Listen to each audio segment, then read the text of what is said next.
Life में कुछ चीज़ों के लिए ना तो कभी सॉरी फील कीजिए और ना ही सॉरी मांगिए। Hello friends, welcome to motivation is my motto और मैं हूं प्रगति विश्वा। आज के वीडियो में हम बात करेंगे कि वो कौन सी चीज़ें होती हैं जिनके लिए कभी भी किसी इंसान को ना तो सॉरी फील करना चाहिए ना ही सॉरी मांगना चाहिए। तो देर किस बात की है, करते हैं शुरू से शुरू। सॉरी बोलना किसी भी इंसान की पर्सनालिटी का एक पॉजिटिव ट्रेट या फिर क्वालिटी माना जाता है। कहा जाता है कि जिन लोगों में ईगो नहीं होती, जो लोग बहुत ही सिंपल होते हैं, वो लोग सॉरी आसानी से बोल देते हैं।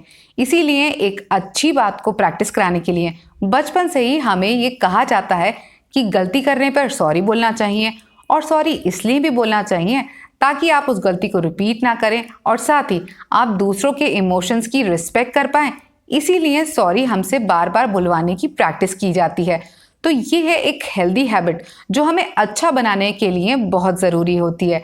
लेकिन कभी कभी कुछ लोग जल्दी जल्दी या बेवजह सॉरी बोलते हैं। तो अगर आप भी जल्दी जल्दी सॉरी बोलते हैं तो ये एक अनहेल्दी हैबिट है जो आपकी लाइफ को ना केवल पर्सनली, प्रोफेशनली बल्कि सोशली भी बहुत ज़्यादा इफेक्ट करती है। क्योंकि इस तरह के लोगों को लोग अक्सर बेवकूफ़ समझते हैं। लोगों को लगता है कि इनकी बात की कोई वैल्यू नहीं है, और साथ ही इस तरह के जो लोग होते हैं वो इजी टारगेट होते हैं और लोग इन्हें पंचिंग बैग की तरह इस्तेमाल करते हैं। जिनको आकर वो बुरा भला कहते हैं, इनको परेशान करते हैं, आप सॉरी बोलते हैं, उनका ईगो मसाज होता है और वो बहुत बेटर फील कर लेते हैं। तो लाइफ में कुछ बातों के लिए सॉरी बोलना तो अच्छी बात है, लेकिन हर बात के लिए नहीं।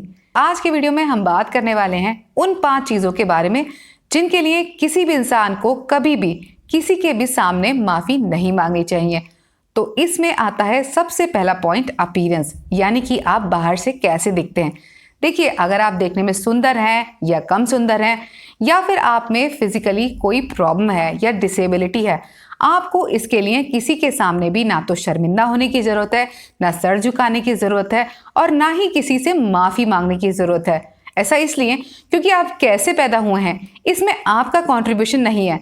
भगवान ने कैसा बनाया है ये भगवान जानता है, इसमें आपकी कोई गलती नहीं। तो जिस बात में आपकी कोई गलती नहीं है उस बात के लिए माफ़ी क्या मांगना। हाँ, इतना ज़रूर है कि आप जैसे भी पैदा हुए हों, जो भी कर रहे हों, अपने आप को बेहतर बनाने की कोशिश ज़रूर कीजिएगा, ना केवल physically but internally as well. तो अपने अपीयरेंस के लिए किसी से सॉरी मांगना नेवर। पॉइंट नंबर 2 है एक्सप्रेसिंग राइट। सही कहने के लिए कभी भी माफ़ी मत मांगिए। कई बार सिचुएशन ऐसी होती है कि आप सही होते हैं और आपके आसपास के लोग गलत।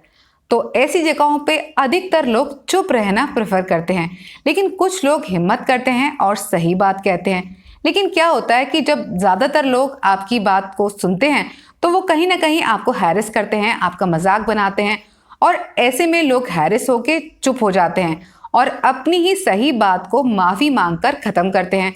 तो मैं आपसे एक बात ज़रूर कहूँगी कि right is right even when no one is doing it.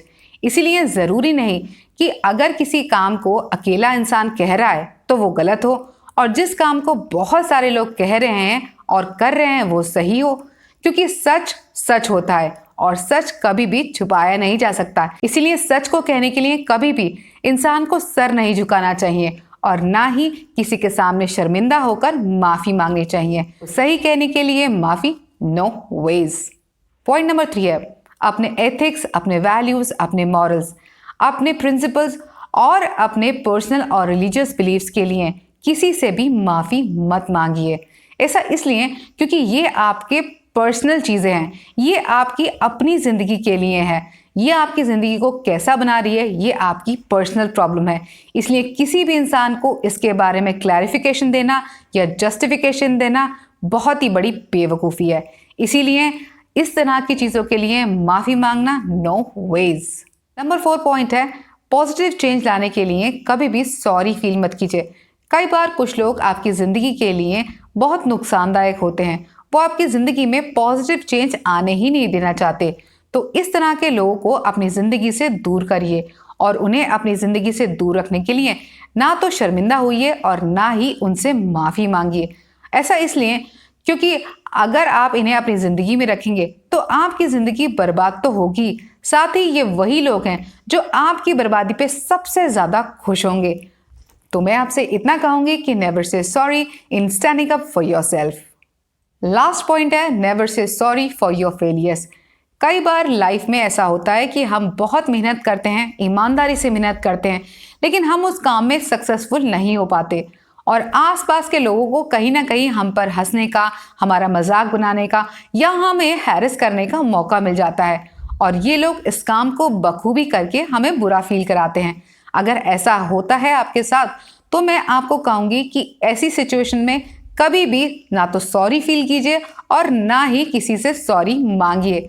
ऐसा इसलिए क्योंकि किसी भी काम की मेहनत आपके हाथ में है, उस काम का नतीजा कभी भी आपके हाथ में नहीं होता। इसीलिए अपने काम को बहुत ही ईमानदारी से कीजिएगा।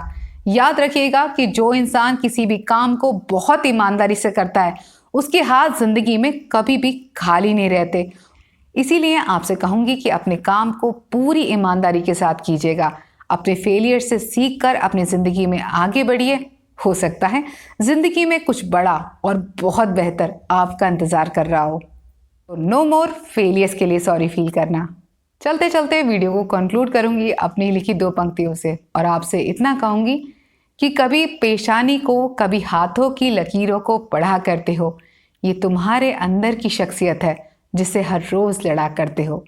इसी विचार के साथ आज के लिए बस इतना ही। उम्मीद करती हूँ मेरी बातें आप तक पहुंची होंगी। मिलते हैं अगले वीडियो में, तब तक के लिए स्वस्थ रहिए, मस्त रहिए, बेशक कितने भी व्यस्त रहिए।